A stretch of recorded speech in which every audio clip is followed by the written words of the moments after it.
هذا متحف القرآن مغلق منذ عامين، ومن أراد الدخول إليه 37 ريال.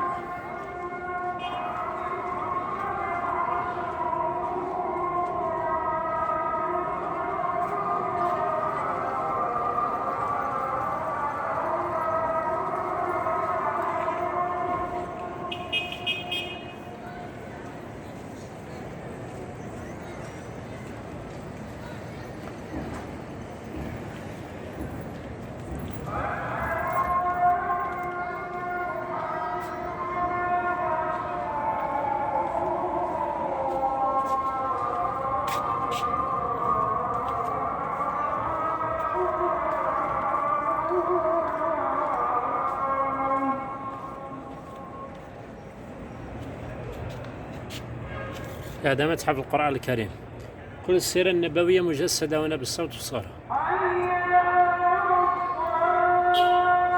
مسجد الجمعة، مسجد القبلتين،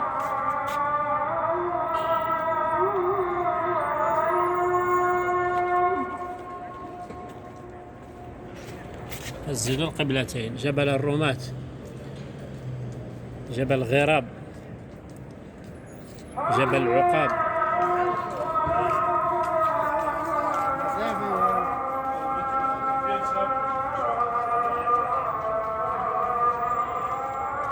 مسجد الإجابة، مسجد الإجابة، مسجد بني معاوية، مسجد صلى فيه النبي عليه الصلاة والسلام ودعا ربه عز وجل طويلا وسأله ألا يهلك أمته بالقحط والجدب أو الغرق.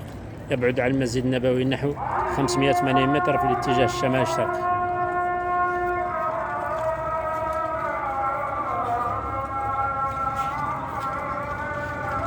هذه صورة مجسدة على المسجد النبوي كيف كان قديما.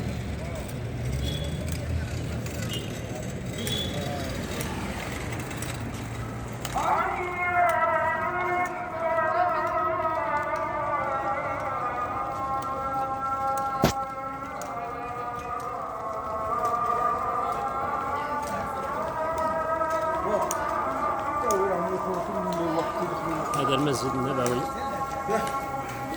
النبوي، مسجد الرسول عليه الصلاة والسلام. والله كل عام أزور في هذا المسجد وكأني لم أراه من قبل. سبحان الله، واحد الفرحة، واحد الغبطة، واحد السرور. اللهم لا تحرم أحدا منه يا أرحم الراحمين.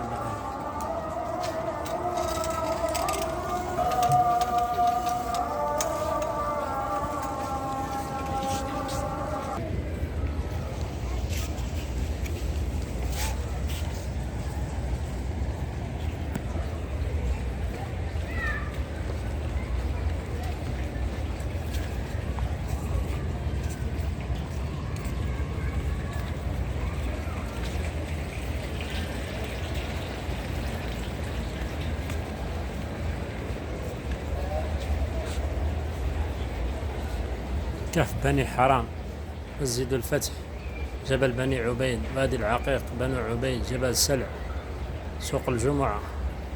هذه كلها أماكن في المدينة النبوية.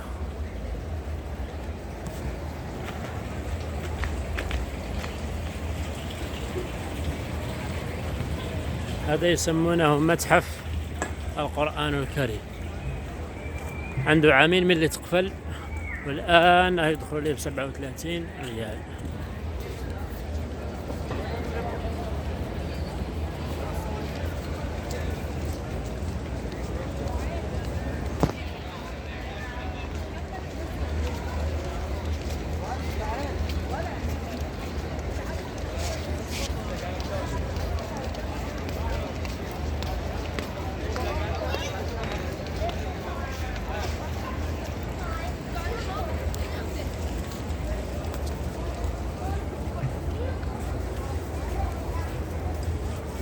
هذا متحف القرآن الكريم، كان مفتوح قبل عامين، ولكن بعد رموه.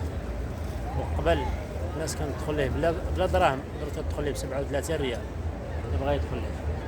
فيه أمور تطلعك على السيرة النبوية في زمن النبي عليه الصلاة والسلام وفي زمن الصحابة رضوان الله عليهم، وكيف كانت المدينة النبوية. الإنسان يطلع على أمور كثيرة، وربي يبلغ الجميع إن شاء الله.